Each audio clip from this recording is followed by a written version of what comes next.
अस्सलाम वालेकुम नाज़रीन। पाकिस्तान के लिए एक बहुत बड़ी खुशखबरी है और उस खुशखबरी में आपको बताता चलूँ कि यूएई का जो पाकिस्तान के लिए वीज़े का इशू चल रहा था और काफ़ी अरसे से ये इशू चल रहा था, बिल आखिर वो इशू ख़त्म हो गया है और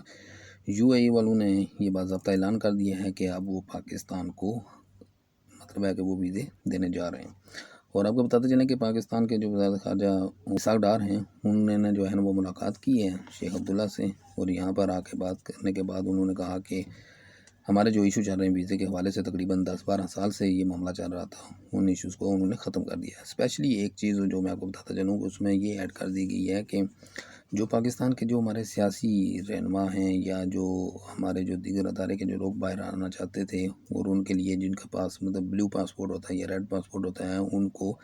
वीज़ा जो है फ़ौरी तौर पर दिया जाता है। लेकिन उन्होंने ये इशू ख़त्म करते हुए कहा कि अब जिसके पास जो है ना वो रेड पासपोर्ट या ब्लू पासपोर्ट होगा, वो जब चाहेगा उसको ऑन अराइवल वीज़ा मिलेगा या विदाउट वीज़ा के वो दुबई यूएई वो एंट्री कर सकते हैं। और ये सबसे बड़ी पेशरफ्त थी जो मैंने सोचा कि अपने व्यूवर्स को बताता चलूँ। और जैसे जैसे यूएई की अपडेट्स आती हैं कोई वीज़ा के हवाले से तो मैं अपने नाज़रीन को ज़रूर बताता चलूँगा।